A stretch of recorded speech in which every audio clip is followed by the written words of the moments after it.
అందరికీ నమస్కారాలు. ఈ శుభ శనివారం నాడు మన ఆరోగ్యానికి మేలు చేసే ఒక మంచి మాట. మనం ఉదయం లేవగానే ఎలాంటి నీరు తాగితే మన శరీరానికి మంచి ప్రయోజనాలు అందుతాయి అనే దాని మీద ఇప్పుడు చూద్దాం. మొదటిది గోరువెచ్చని నీరు.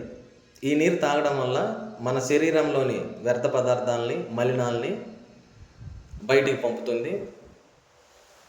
అలాగే బరువు తగ్గాలనుకునే వాళ్ళు కూడా ఈ నీరు తాగడం వల్ల బరువు తగ్గుతుంది. రెండోది నిమ్మరసం కలిపిన నీరు. ఈ నీటి వల్ల మన శరీరానికి విటమిన్ సి అందుతుంది, వ్యాధి నిరోధక శక్తి మెరుగుపడుతుంది, మరియు మన చర్మాన్ని కాంతివంతంగా ఉండేలా చూస్తుంది.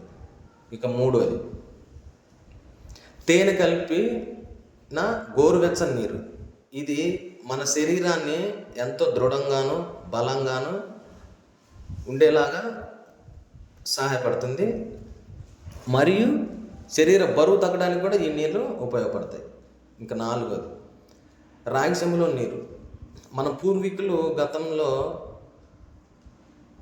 రాగి చెంబులో వాటర్ పెట్టుకొని రాత్రిపూట ఉదయం లేవగానే ఆ చెంబులో ఉన్న వాటర్ అన్ని తాగుతారు. అందుకే ఆ కాలంలో గుండె జబ్బులు నమోదు అనేది తక్కువగా ఉండేది, ఇప్పుడు ఎక్కువగా ఉంటుంది. ఎందుకని అటువంటి వాటర్ మనం తాగట్లేదు ఉండట్లేదు కాబట్టి. అదే మనం కానీ ఆ వాటర్ రాగి చెంబులోని వాటర్ తాగటం వల్ల మనకు గుండె జబ్బులు వచ్చే ప్రమాదం తక్కువగా కనపడతాయి. ఇంకా ఐదవది వచ్చేసి జీలకర్ర కలిపిన నీరు. ఇది మన శరీరంలో ఉన్న కడుపు రంగాన్ని గ్యాస్ ట్రబుల్ అంటే గ్యాస్ సమస్యలతో బాధపడుతున్న వాళ్ళు కానీ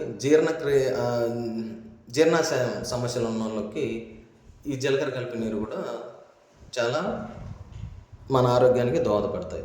కావున ఈ 5 రకాల వాటర్ తాగటం వల్ల ఉదయం లేవగానే మన శరీరానికి ఎంతో మేలు చేకూరుతుంది. ఈ సమాచారం మీ అందరికి ఉపయోగపడుతుందని దానికోసమే ఈ వీడియో చేయడం జరిగింది. ఇట్లు మీ బాలకొండయ్య.